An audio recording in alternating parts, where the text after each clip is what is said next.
A news hour tonight. More states join NLC TUC nationwide strike as federal government pleads for time. Reactions to Biafra Day attacks amidst security concerns in Southeast. Traders decry losses from Lagos State government's demolition of popular market. And on the foreign scene, South Africa election ends 3 decades of ANC dominance. Hello and welcome to Trust TV's News Hour. I am Chiamaka Mwafo. Now the news. The federal government has pleaded with organized labor to reconsider its decision to embark on an indefinite strike from Monday, June 3rd, 2024, in protest against the government's refusal to raise the proposed minimum wage from 60,000 naira. According to the federal government, the interest of the masses should be the top priority of organized labor. The Minister of Information and National Orientation, Idris Mohammed, disclosed this in an interview on Saturday. While describing the Nigerian Labour Congress and the Trade Union Congress as partners in Project Nigeria, Mohammed noted that industrial action was not a solution to the ongoing negotiation for a new minimum wage for workers. This came hours after organized labor declared a nationwide strike, which would begin on Monday, June 3rd, 2024, over the federal government's refusal to raise the proposed minimum wage from 60,000 naira. Still staying with that now, people with disabilities in Kaduna say the planned nationwide strike declared by the organized labor in response to the failure of the federal government to arrive at a new minimum wage will adversely affect its members. To this end, the group has vowed to challenge the organized labor to refrain from the strike to ensure that their members who go about seeking legitimate means of survival do not suffer. Trust TV's Bello Musa, who is in Kaduna, tells us more. They are here reflecting on the happenings in the country and the challenges of people living with disabilities in Nigeria with a view to addressing them. The thrust of the discussion here is the need to have more representation of people with disabilities in government, especially at the Ministry of Humanitarian Affairs. Let it be reiterated that the PWD's community has played a crucial role in the development of the nation, including the election of Mr. President himself. We are passionately appealing to him to grant this only wish by appointing one of the PWDs as Minister of Humanitarian Affairs and Poverty Alleviation. It goes without saying that since the Ministry of Humanitarian Affairs and Poverty Alleviation has been without a minister, government is failing in providing basic succor to less privileged. On the strike that will be embarked upon by the NLC, they said they will not support the action of the organized labor as it will make people living with disabilities more vulnerable. Indefinite strike means the electricity is going to be shut down, transportation is going to be shut down, every aspect of life is going to be shut down. We, persons with disabilities, we are the most vulnerable. We are calling the attention of NLC. We are not together with them in calling this strike. In part of the NLC agenda, there is nothing like people with disabilities welfare. NLC have nothing to do with people with disabilities welfare. Our people with disabilities, most of them are not civil servants. They have to go out and source for what they feed themselves daily. If you shut down this country, who is going to provide food for us? Who is going to take care with our responsibilities? They appeal to NLC to consider the economic condition of their members and go back to the negotiation table with the government, or else they will challenge the strike action. And by Monday, over 2,000 people with disabilities will roam the street of Abuja to challenge the issue of this strike calling by the NLC. We are saying no to strike. We are advising the NLC to go and settle, to go and negotiate with the federal government, because people with disabilities are going to pay this more. The NLC strike is expected to commence on Monday, 3rd of June. Bello Musa, Trust TV News, Kaduna. Still staying with the nationwide strike, now the Nigerian Union of Petroleum and Natural Gas Workers, NUPENG, has directed its members to comply with the indefinite nationwide strike ordered by organized labor. UPEC General Secretary Afolabi Olawale, in a statement on Saturday, said the union was committed to ensuring total compliance with the directive. Afolabi said the union was concerned and disturbed by the insensitive attitude of the federal government to the very critical issue of negotiating new minimum wage for Nigerian workers. Also, the Maritime Workers Union of Nigeria has vowed to comply with the directive of both the Nigerian Labour Congress and the Trade Union Congress to join in the indefinite nationwide strike commencing on Monday. The President General of the union, Adewale Adeyanju, said the indefinite nationwide strike has become very imperative, quote, given the failure of the federal government and the inconclusive national minimum wage negotiation and refusal to reverse the hard-biting hike in electricity tariff, end of quote. This was contained in a statement on Saturday signed by the head of media of the union, John Ikemefuna. Adeyanju therefore directed members of the union to comply with the directive. States are also talking about it, as organized labor in Bauchi State says it has concluded plans for the full implementation of the 3rd June indefinite strike action mobilized by the national leadership of Nigerian Labour Congress, NLC. Now, addressing a press conference shortly after its State Executive Council meeting on Saturday in Bauchi, the state acting chairman of NLC in the state, Ibrahim Mekudi, expressed disappointment over the federal government's failure to conclude and pass into law a new National Minimum Wage Act and reverse the vexatious hike in electricity tariff of 65 naira per kilowatt. Now, Mekudi, who doubles as chairman, Joint Public Service Negotiations Council, explained that it's embarking on a total strike, including all the affiliates of the trade unions of the NLC and TUC, adding, quote, not only the organized labor, even civil service organization will take part in the action. Over in Plateau State, the organized labor said their members have been fully mobilized for the June 3rd strike. The labor union said the strike became imperative as collective bargaining has failed. State chairman Engine Manji and that of TUC Kenneth Sharma, who spoke separately in Jos, said they are putting in motion all necessary preparations to make the Monday strike a success. However, the Plateau State government has said the strike is not in the best interest of the economy of the state, and Governor Caleb Mutfwang, in a media parley with journalists in Jos, urged the labor union to shelve the strike to give room for continuous negotiation. We go down to Southeast, where in Abia State, the chapter of the Nigerian Labour Congress has promised to comply with the directive of NLC and the Trade Union Congress to begin an indefinite nationwide strike on Monday. The chairman in the state, Ogbonnaya Okoro, discloses in an interview. Okoro said the branch will call for a state emergency meeting on Monday, wherein it will direct members to comply with the national directive. Now, away from the strike onto the attack in Aba, the Senate Committee on Army has condemned what it called the heinous and cowardly attack on troops of Operation Udoka at the Obikabia Junction checkpoint Aba in Abia State during the Biafra Remembrance Day. According to a statement by the Director of Defense Media Operations, Major General Edward Buba, the assault was carried out by IPOB ESN terrorists, resulting in the tragic loss of 5 personnel of the armed forces. The military also confirmed the loss of 6 civilian lives in the crossfire. Reacting in a statement signed by its chairman, Senator Abdulaziz Yaradua, on Saturday, the Senate Committee on Army said the attack is an affront to the peace and security of the nation. The committee called for comprehensive investigation into the attack to ensure that justice is served and those responsible are brought to account.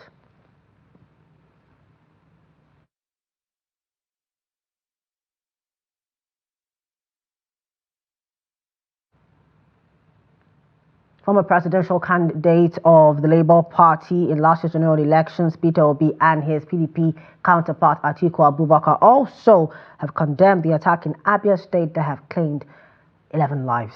5 soldiers and 6 civilians were killed in Aba on Thursday when gunmen stormed the military unit at Obikabia Junction or Mohil area and burnt the unit as well as a petrol van parked in the unit.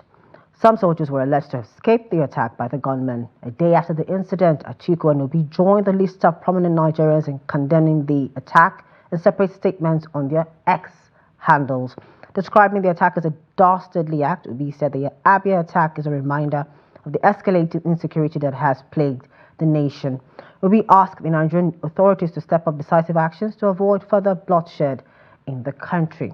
Atiku, on his part, asked the federal government to ensure that criminal elements are separated from legitimate agitators. Over in Lagos State, traders at the popular Alaba Rogo market say they have lost property worth billions of naira as a result of the demolition of the market by the state government. The shock demolition also led to the death of a 63-year-old woman who slumped and died when her shops were demolished, leading to losses estimated over 50 million naira.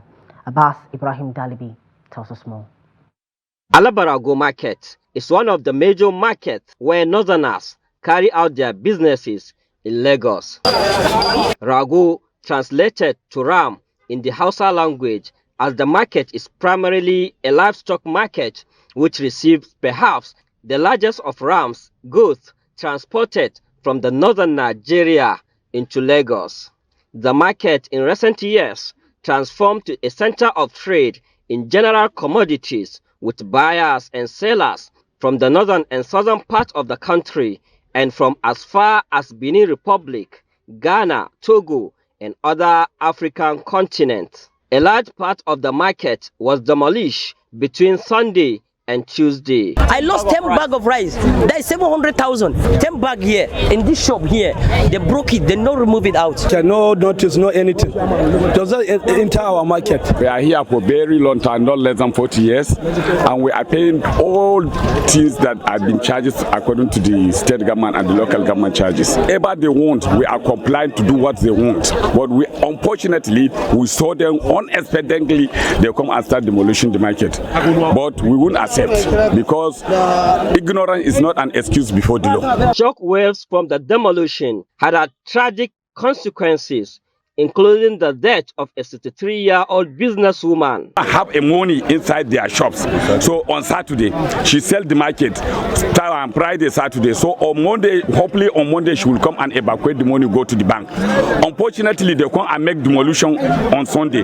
So on Monday, when she come, the best thing when she rush to see is her shop. When she comes to see the shop is demolition, she rush to check where their money is. No money, she faints. From there, she fell down. From there, they took it down to hospital. From there, she did. The traders are resolved to continue with their trading amidst the rubbles of the demolished market. However, the claims of the traders are being disputed by the Lagos State Task Force, which explains that removal notice had been served to squatters and occupants of shanties and illegal structures at the market since the 19th of May 2022. Chairman of the task force, CSP Shola Jejeloye, claimed that the notice served to the traders 2 years ago, which directed them to vacate the area immediately, had now been enforced. He describes that the state of habitation in the market as deplorable and not fit for human habitation due to the unhygienic activities. Abbas Ibrahim Alibi, Trust TV, Lagos. The cost of living matters. Over in Kano State, residents are battling with the soaring cost of tomato, with a basket now sold for as high as 100,000 naira. Tomato farmers in the region, who have been fighting to stave off a pest called Tutor absoluta, which has drastically reduced yields, say this has caused prices to skyrocket, leaving many households struggling to afford this essential commodity. The report. At the Yankaba vegetable market, one of the largest in Kano, the price of tomatoes has risen dramatically. Just a few weeks ago, a big basket was sold for 26,000 naira. Today, it's selling between 95,000 naira and 108,000 naira. I came to the market to see all the prices are too high. I cannot buy it. Before I can use maybe 1,000 because I do plenty stew. Now before I will make stew to sell the little rice I used to cook, it's almost 10,000 naira. According to sellers, the sharp increase is due to a significant drop in supply. Tomato farmers in Kano have been battling a pest called tuta absoluta, which has devastated crops and affected farms across Kano's irrigation sites, leading to a dramatic reduction in tomato production.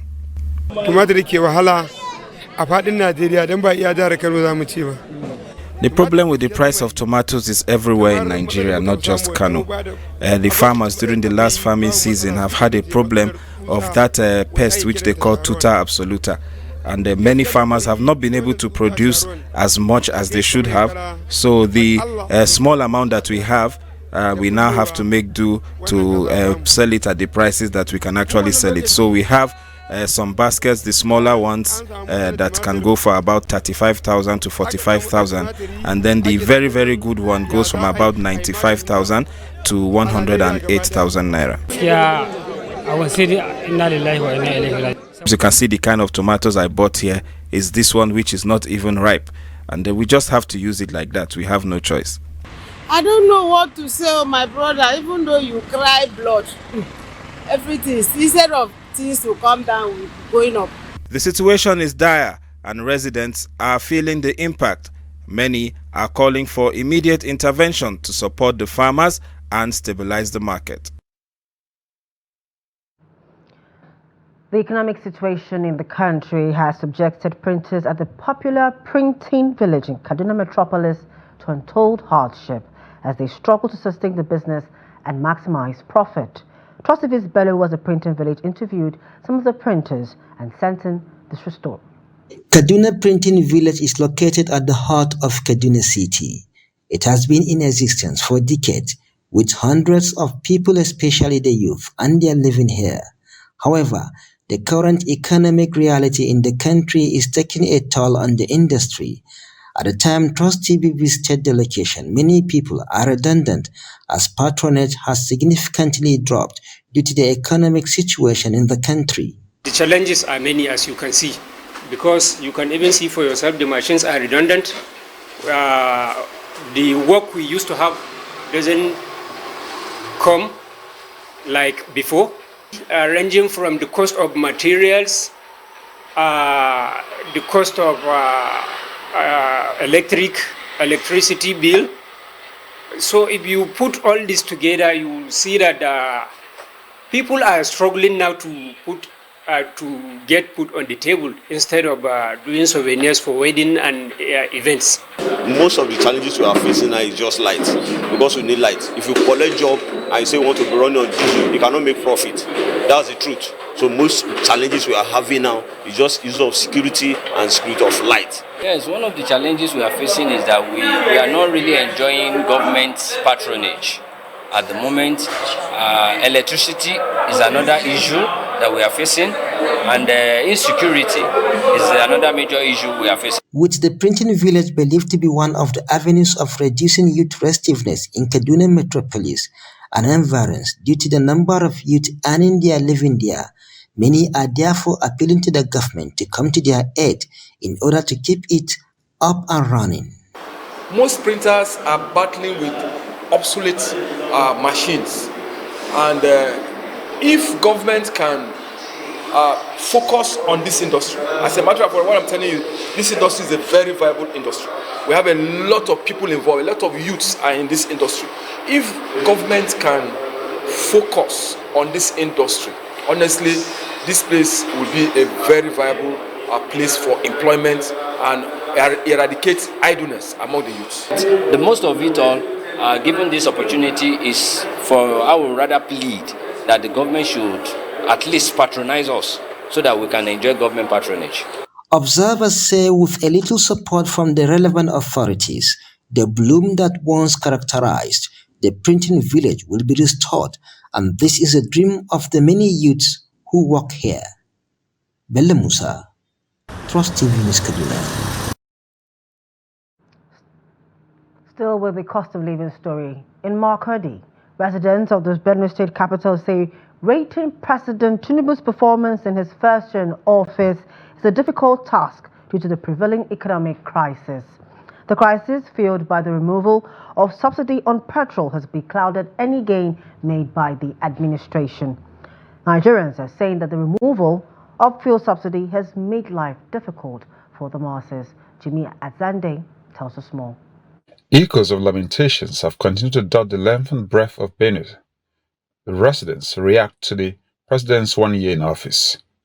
They are wondering when they have time to go away and whether or not they will live to see the better side of Nigeria. Especially students, we have resumed back to school. It's over three weeks now, and if you come to school, you look at the population, the usual population we used to have when we resume back to school, it has now reduced based on this fuel subsidy, and students are not being able to get their even transport to come back to school. They cry, say but only 700 naira, not 300 naira. So no good though. Men they tell what na jagaban, what na tribu, make everything down. Now fuel be important things. Make fuel come down. Person go buy market, you go see the two, you go get inside. So this thing too much. Now be what I tell. Say but 100, now be 300 now. You no good. People go chop, they know be full.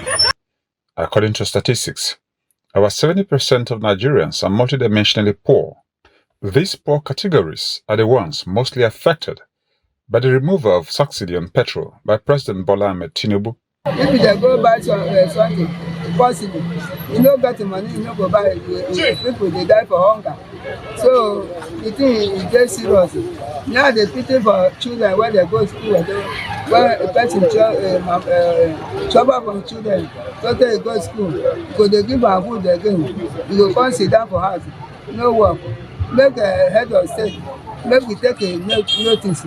People are passing through hardship, particularly those from the lower class in the sense that are not, their income was not something to talk about. No day passes without a discussion among residents on the current economic climate in the country.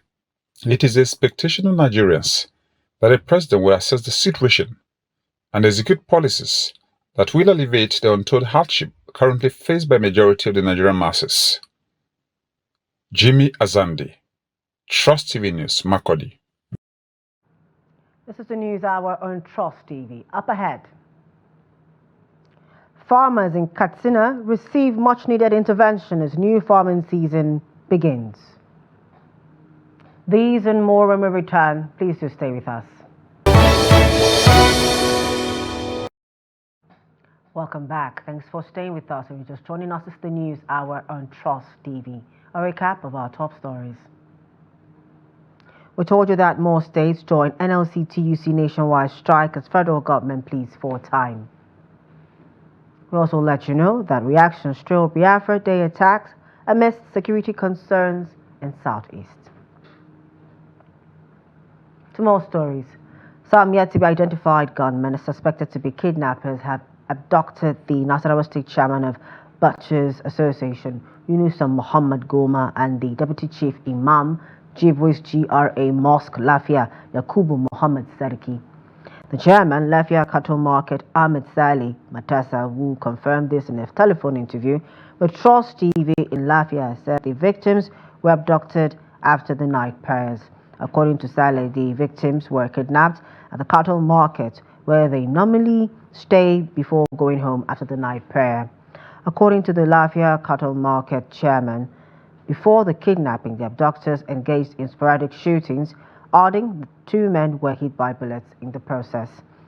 The police public relations officer of Nasarawa State, Ramhan Nansel, who said the command had not been briefed at the time of filing this report, promised that the incident would be investigated to fish out the perpetrators. Southern security over in Gombe State, the police command has arrested a 13-year-old boy for allegedly raping an 8-year-old girl.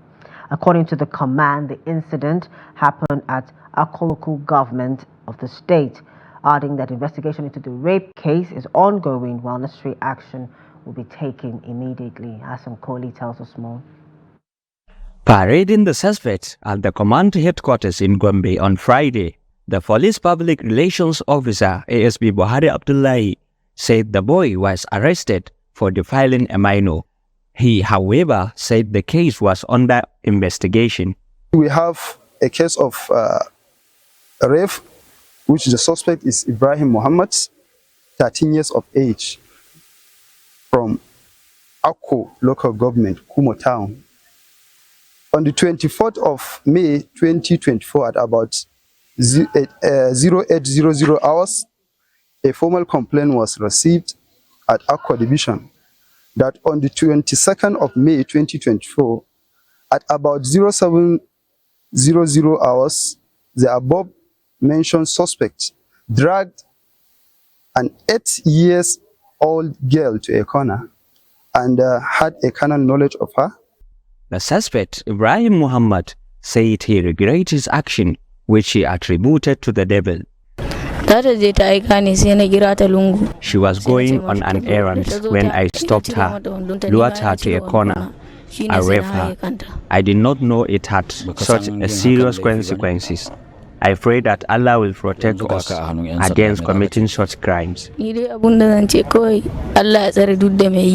The police command also apprehended 3 people carrying rail tracks hidden inside a truck conveying sand. That on 29th of May 2024, at about 20:40 hours, following a credible intelligence received from a good Samaritan that the above-mentioned suspects were seen carrying railway tracks. The said suspect, who specialized in vandalizing critical government infrastructures, have vandalized iron components of railway at Legirail track. The command appealed all residents of Gombe to continue providing it with credible information that will help it secure lives and properties. Hassan Kole, Trust TV News, Gombe. Over in Borno State, residents of Maiduguri, the state capital, have called on its governor, Babagana Zulum, to sustain the tempo of development and transformation witnessed in the state.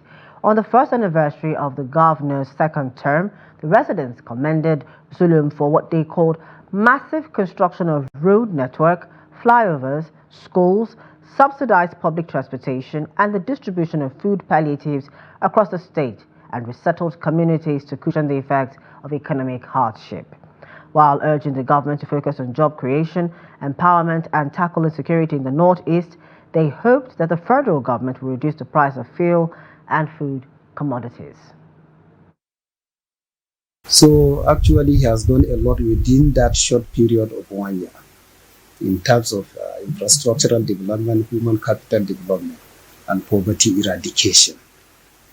Provision of transport to people within Maiduguri and environments through the Borno Express Transport Corporation or company and so on and so forth. We have seen commitments in youth empowerment and engagements, including women.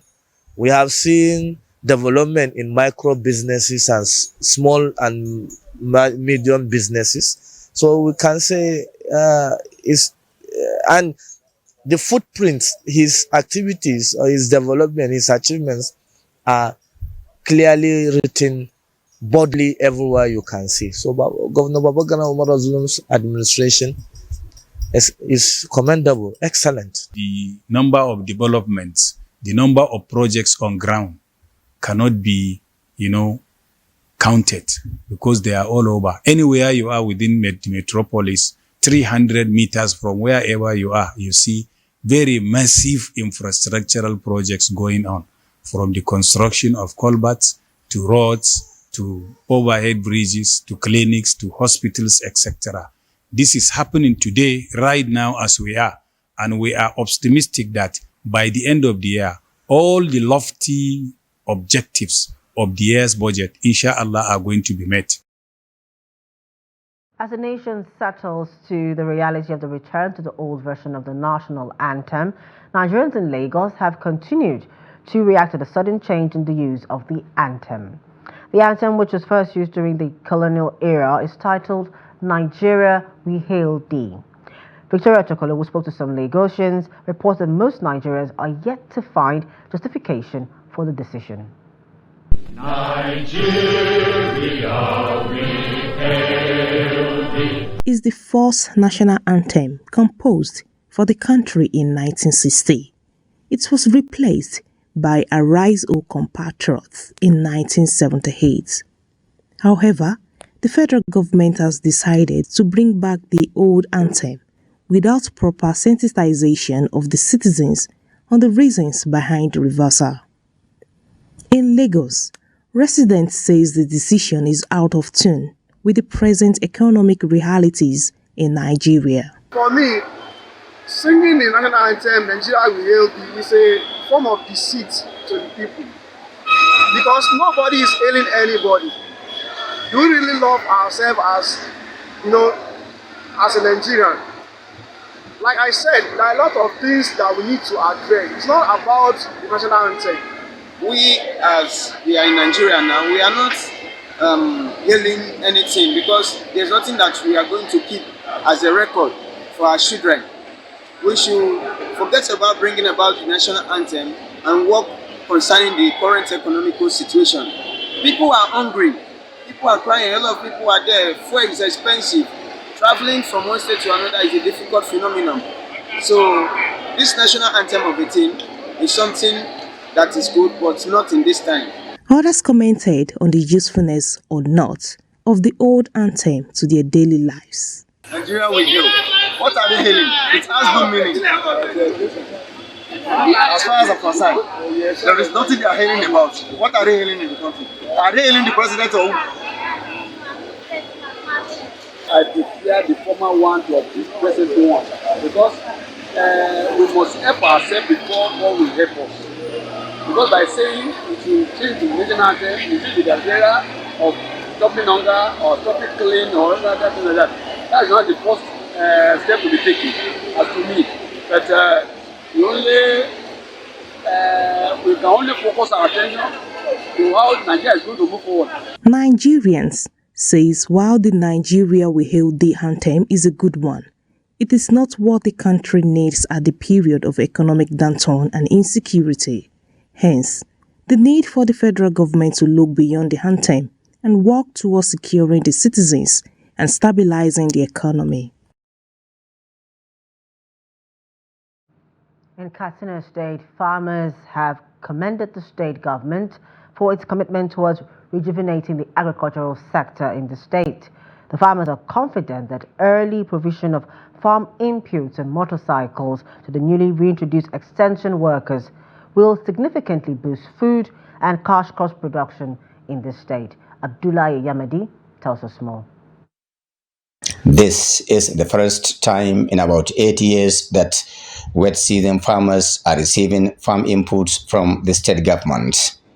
According to them, the provision of fertilizers and extension workers will assist greatly in boosting agriculture. The government is prioritizing agriculture as thousands of bags of assorted fertilizers are to be distributed and shared to all the polling units across the 361 political wards of the state.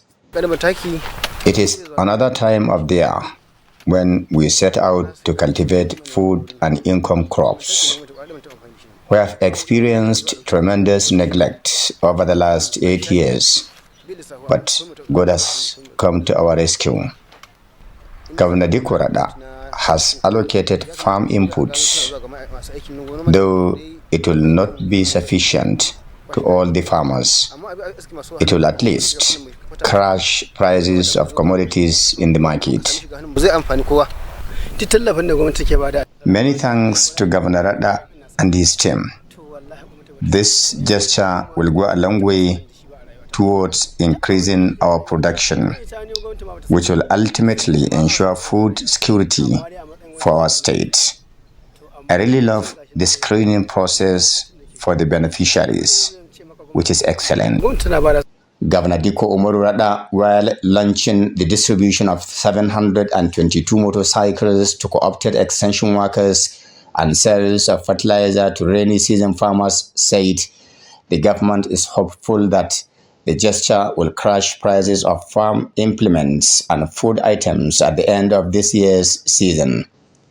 The government is also saying it has embarked on a transformative journey to revitalizing agriculture through the promotion of dry season farming, which has significantly expanded agricultural output and resilience to climate variability in the state. The platform of the distribution and sales of fertilizer for the 2024 farming season underscores our unwavering commitment to ensure food security and boosting agricultural productivity.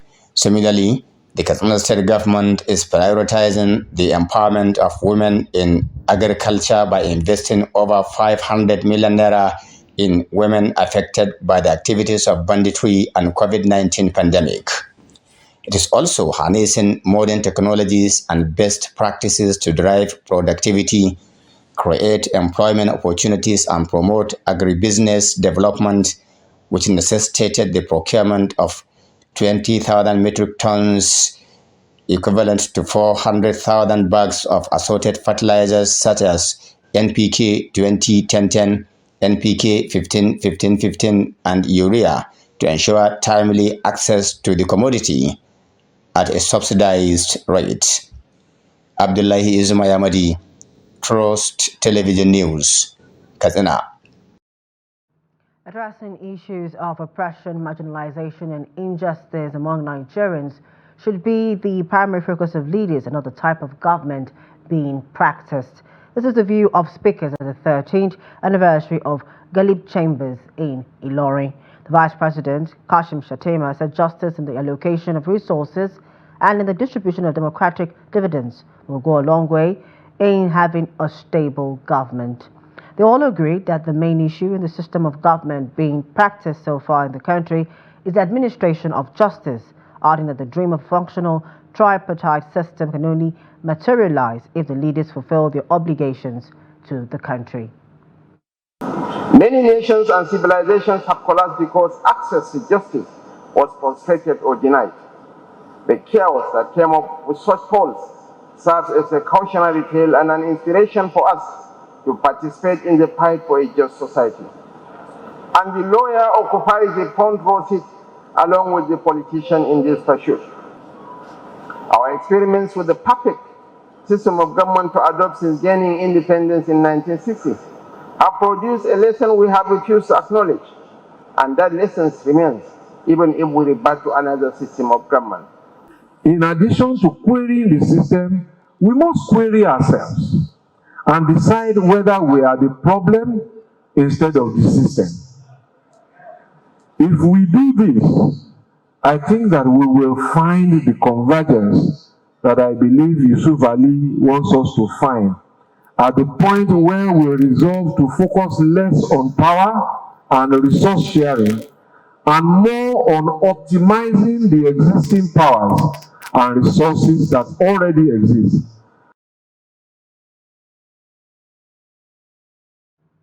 This is the News Hour on Trust TV. Business, foreign, sports to come after the break. On Trust TV, try grating it. I am going to show you how to prepare a Singaporean chicken rice. Like this. Back here and get my carrots ready. Put in some amount of oil on the skin. I will now go ahead and take off the chicken, spread it to a desired shape.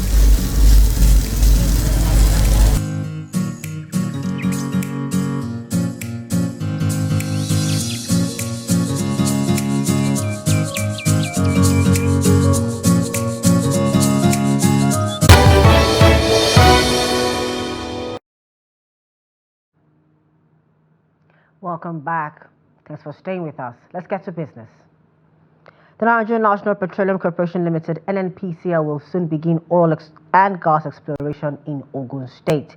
On Friday, the state governor, Dapo Abiodun, played host to the FG delegation comprising the Minister of State for Petroleum Resources, Oil, Heineken Lokpobori, the Managing Director, Shell Petroleum Development Company Limited, or SAGI Okubo, Chief Executive, Nigerian Upstream Petroleum Regulatory Commission, Benga Komolafe, and NNPC Group Chief Executive Officer, Mile Kyari. Speaking at the governor's office in Abeokuta, Lokpobiri said Ogun State has always been part of the Dahomey Basin with the prospect of having a huge deposit of hydrocarbon. Lukwebori said oil and gas remain the quickest way to Nigeria's economic prosperity, stressing that his team is in the state in continuation of the campaign for exploration activities. According to the minister, the visit was also to demonstrate the seriousness and commitment of the federal government to shore up its revenue through the oil and gas sector. In his remarks, Governor Abiodun said Ogun State is part of the OPLS 302, 303, 306, 307, saying the acreages present unique opportunities for the qualification as a frontier exploration state as defined in the PIA Section 3.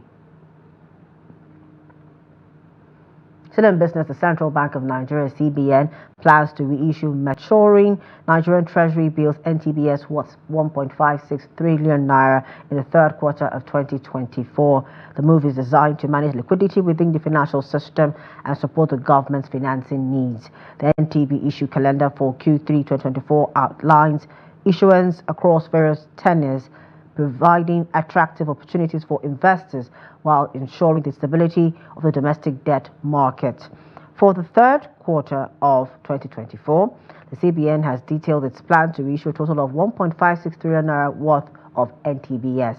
This reissuance will cover the redemption of maturing bills, thereby maintaining the critical balance between debt servicing and liquidity management.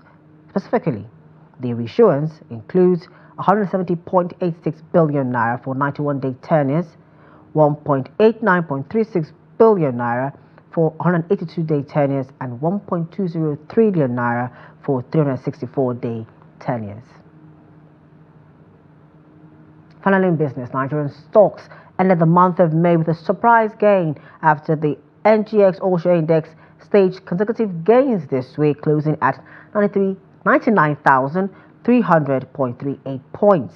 The NGX All-Share Index and market capitalization appreciated by 1.73% to close the week ending May 31st at 99,300.38 points and 56.172 trillion naira, respectively.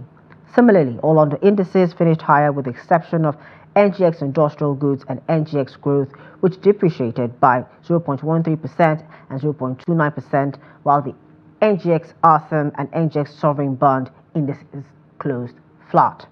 Essentially, the NGX ended the month with a 1% gain, improving from the 6% loss recorded at the end of April. Despite a 5.03 decline this quarter, the ASI remains strong with a 32.8 year-to-date gain. And on the foreign scene in South Africa, ruling ANC on Saturday began a search for allies to help it form a new government after it lost its 3-decade-old absolute majority in a watershed election. With 99% of the votes from Wednesday's election counted, President Cyril Ramaphosa's African National Congress had only 40%, a catastrophic slump from the 57.5% it won in 2019. This marks a historic turning point for South Africa as the party has enjoyed an absolute majority since 1994, when liberation leader Nelson Mandela led the nation out of white minority rule and into democracy. The ANC must now either negotiate a coalition government or at least persuade other parties to back Ramaphosa's re-election in parliament to allow him to form a minority government reliant on other parties for support to pass budgets and legislation. And in sports, the draw for the 6th edition of 5 Stars Premier League conducted in Abuja will have 16 teams competing for honors alongside a seminar on the profitability of sports business.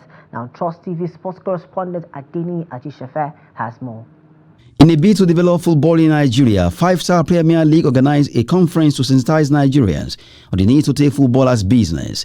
Various speakers talked on the theme of the conference, driving profitability and investment opportunities into youth in sport, to remind Nigerians to see sport as business while focusing on grassroots football development as they unveil the opening fixtures of 2024 league season. The 6th edition of 5 Star Football Premier League will start on 15th June and run till 12th October across 4 cities, Abuja, Kaduna, Benin City and Lagos, with 16 teams vying for the trophy. Awardees in categories of Most Valuable Player, Coach of the Year, Best Goalkeeper for 2023 season receive awards to spice the footballers for better performance this season. COO Nationwide League One appreciate the league organizers for always pushing for the best of the league for the development of football in Nigeria with the aim of supporting football talent and nurturing them. This is purely a grassroots event, so you shouldn't be surprised to see us associating with them. They have always been with the NLO. They've been doing so much. This should be their 6th or 7th season. But I can tell you that they have always improved on every season they did. During the unveiling of 2024 League Ambassador, Ibrahim King, footballer and 5-star Premier League ambassador, said he is happy to be part of a league that promotes grassroots football development. I'm really honored. I'm so excited to be the ambassador. Like I'm thankful to the organizers that appointed me as an ambassador. So our main goal is to promote the league, take it to higher places. The players, we know we have a lot of new talent, so we want to help them make their dreams come true, and I hope we can achieve that. Because that's what we're working towards, and I know God will help us. Meanwhile, head of operations of the league highlighted the league format and fixtures. The league is made up of 16 teams in each of the areas or location that it's being played, where we have them being partitioned into 2 segments, 8 on each side. The teams who win from each of the group get to play in the knockout stages, and then eventually the regional winners get to the national finals, where we bring all of the teams from all of the regions, and then they compete in a heated national finals. Olumide Aturu buttress more on why the league keeps getting better each year. We have also expanded to the shores of Kaduna and Benin, from previous expansions to Delta, Ibadan, Abuja, Lagos. Now, it's beautiful that the members of the grassroots community are keen into this project, and then the 7-a-side initiative is getting bigger and better. So over the past years, we've had like over 12 successful transfers. People have left the grassroots to start playing in different countries and then living their dreams. And that is what we stand for. That is what we love. That is what we want. And we believe such initiatives like this one can spark more others to help Nigeria, as a country, and then even expressly help our GDP to grow. The 2024 5-star Premier League will return to Abuja for the national finals in October 2024 to wrap up the league season. That's Sport News. I'm Adeni Ajishafe. Now, update coming in from the UEFA Champions League finalists. The Real Madrid are leading Borussia Dortmund with 2 goals scored by Dani Carvajal and Vinicius Jr. in the 74th and 83rd minute, respectively. Now, before we go, here's a kicker. Janet Nubantu Kenya Malgas has a strange mix of pride and sadness in her eyes as she surveys the neighborhood in Guguletu, Cape Town. Malgas's vantage point is the double-story home that her 51-year-old sister Ntombekaya Ntosh Nyama Plati built before she died on January 1, 2019. Her passing was a huge blow not only to her family but to dozens of women whose lives she touched. The building cooperative that Malgas runs now was Nyama Plati's dream of gathering women in the community together to build each other's houses. Take a look.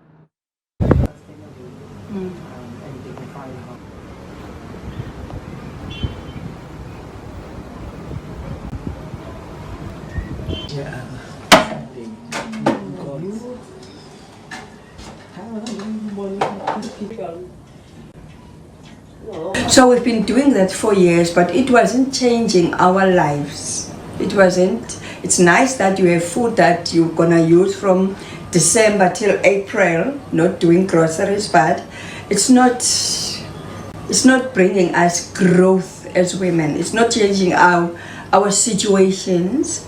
It's not making us homes.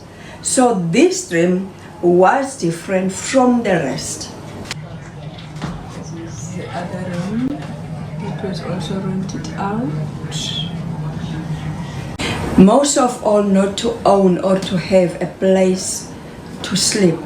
Some of the women die in those conditions, leaving orphans in those conditions. So we saw that, okay, this massacre, this Stokvel can make a change.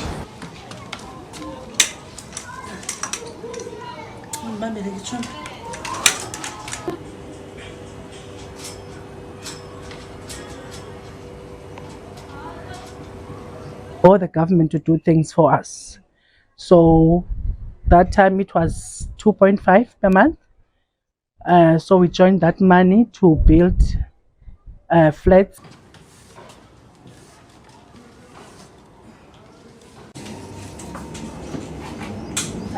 The rentals of these 2 flats built the floor, these 4 flats. So now I have 6 flats.